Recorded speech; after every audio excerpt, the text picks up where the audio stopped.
चर्चा झाली, HP होते, SIT चे हेड होते महाराष्ट्रात अन्य ठिकाणी, आणि यात एक गोष्ट जे आमच्या लक्षात आली आहे की यात अधिकतर 14 ते 22 या वयोगटातल्या मुलींना फसवण्यात आलेलं आहे.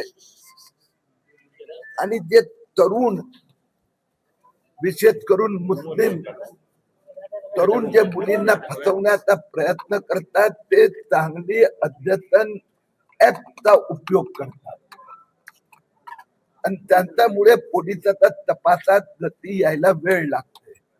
अशा अनेक पैकी ज्याच्या द्वारा मुलींचा संपर्क करायचा मी त्यांना सुचवलं आहे की जे मेन कंपनी आहेत, सर्व्हिस प्रोव्हायडर, मी मंत्रालयात पण या विषयात आज चर्चा केली आहे, वरिष्ठ अधिकाऱ्यांची, वरिष्ठ पोलीस अधिकाऱ्यांची, सायबर सेलच्या प्रमुखांची,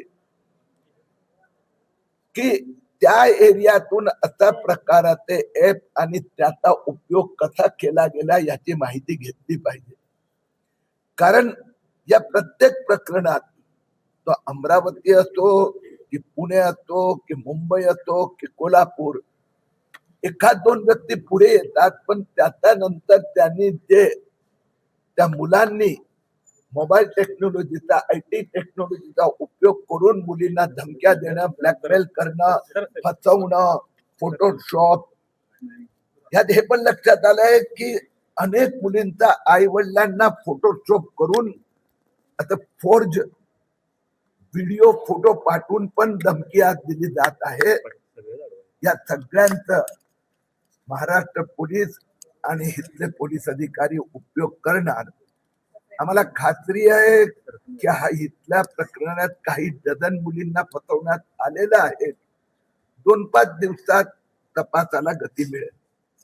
कोणकोणती ऍप होती त्याची उल्लेख काही झाला का? ते ऍपवरती बंदीचा यावी आता मुद्दा असा आहे की त्यांनी बऱ्यापैकी प्रगती केली आहे, पण सायबर सेल आणि नवीन ऍप याच्या संबंधी आता ते पुढच्या काळात आणखीन तपास वाढवित आहेत. त्यांना मूळ धागेदोरे मिळालेले आहेत. जसं पहिले एक मिळालं, मग दुसरी FIR आली, पहिले एक व्यक्ती सापडला, आता त्याला एक जोडीदार सापडला. हळूहळू प्रत्येक ठिकाणी, मुंबईत पण तेच झालं, नाशिक मध्ये तेच झालं, महिनाभर लागतंय. पण यात मी जे मूळ मुद्दा जे सांगितलं आहे, हे सगळ्यांची मोडस ऑपरेंडी एकच आहे. याचा अर्थ या सगळ्या मुलांना कोणीतरी ट्रेनिंग देते किंवा उकसवतंय, तो कोणतरी ज्याला मूळ जिहादी जो आहे ते शोधून काढलं पाहिजे. मी मुख्यमंत्र्यांना पण विनंती केली आहे की सिमिलॅरिटी अशी डेव्हलप होत नाही. कारण की एक अमरावती कुठे, कोल्हापूर कुठे, नाशिक कुठे, मुंबई कुठे, तर याच्या मागे मोठं षडयंत्र आहे. आणि ते षडयंत्र कोण आहे, ब्रेन, तेही शोधणार. मागच्या वेळी मुख्यमंत्री पदाची खुर्ची दगाबाजी करून मिळाली होती म्हणून ते विधान परिषदेत गेले होते.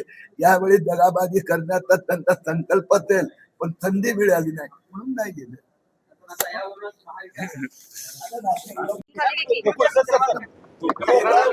त्याला दगाबाजी करून मुख्यमंत्री व्हायचं होतं. यावेळी पण त्याने दगाबाजी करायचा प्रयत्न केला असेल, आणि रात्री मध्यरात्री त्या भेटेभेटी पण चालू होता असं काहीतरी ऐकलं, पण ते दगाबाजी मुख्यमंत्र्याची खुर्ची मिळत नव्हती म्हणून नाही गेले. आजची उद्योगनगरी न्यूजला सबस्क्राईब, बेल आयकॉनला प्रेस करा, लाईक, कमेंट आणि शेअर करा.